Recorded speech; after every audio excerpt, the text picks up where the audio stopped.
Today on Grub and Grunge, we have some awesome crispy pork belly. Let's get into it.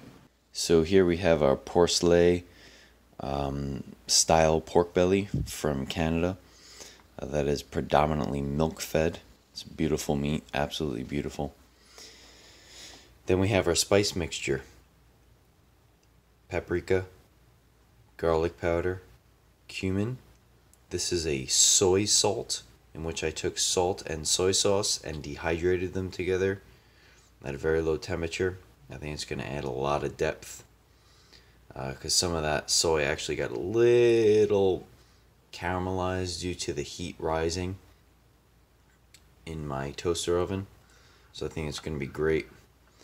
Then we have a little bit of cocoa powder, which I think is going to be wonderful when it comes to a depth of flavor, and salt. Now I'm going to take our seasoning and I'm just going to pour this on. I'm going to treat the skin in a different way, so I'm going to leave the spice mixture off the skin because it'll just burn. The meat we're going to have in a tinfoil boat, which will, it'll still get color, but it'll protect it from completely getting dried out, because its own moisture will keep it moist. Now we're going to treat the skin, and I do have to say that this rub smells absolutely delicious. I'm really getting that cocoa powder, and it kind of smells like a deep caramel almost, mixed with all the other flavors. So I think it's going to be delicious.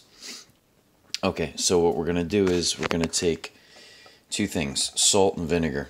And what these are going to do is help dehydrate the skin while it's cooking, because pork skin needs to be dehydrated for it to get crispy.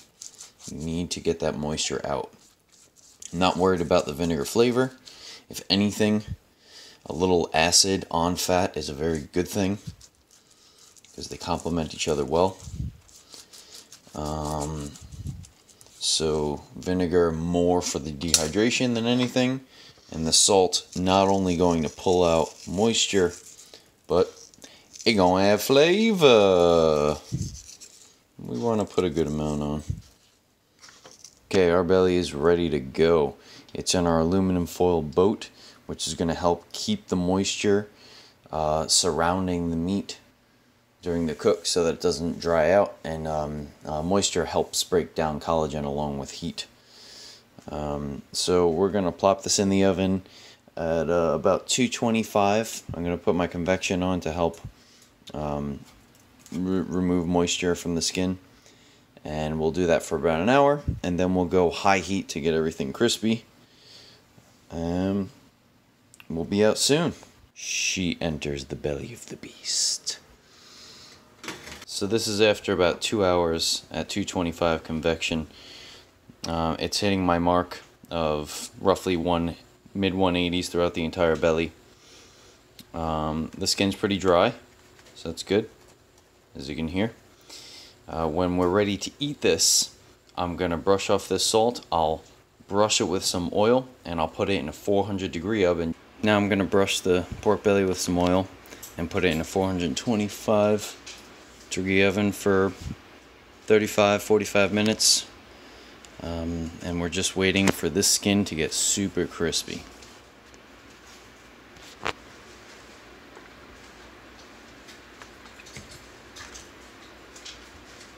The oil is going to help crisp the skin.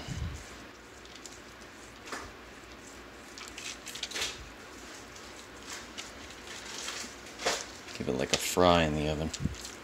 Do twirls.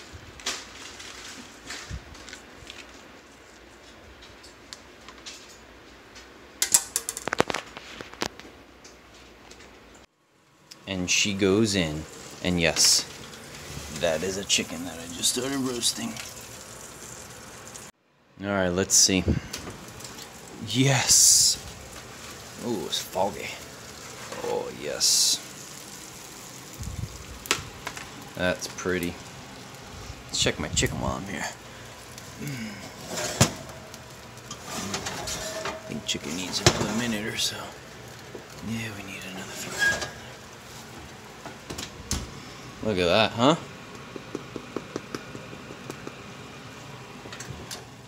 I think that's good. Alright, so this is gonna rest now. Oh, knock knock. Knock knock, who's there? Oh, it's crispy skin. We're gonna taste this pork belly. I'm gonna turn it upside down to cut it this way because it'll just be easier. And I like the fatty part. You see that right here? How this whole line of fat runs down? That's the part I like. So I'm gonna cut that off first. Oh, that crunch sounds good. Hold on. Oh yeah.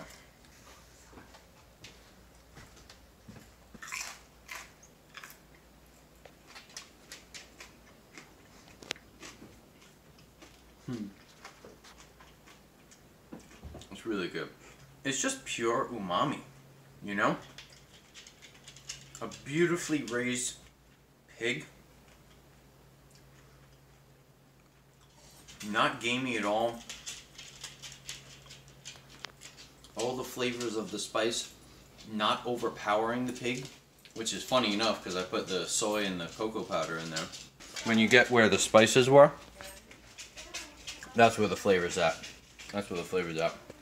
I don't necessarily taste cocoa, and that's a very good thing, but I get the depth that the cocoa brings to the party. And that's what you're looking for when you're seasoning things, especially stews and spice rubs. You're not looking for one particular spice to completely stand out and control the whole party, because you want the meat to do the talking, right? But you want them to support, and you want them to complement each other, complementing the meat, complementing the other spices in the dish, and that's what we did here. It's delicious. So if you like this and you want more, comment down below. This is Grub doing pork belly.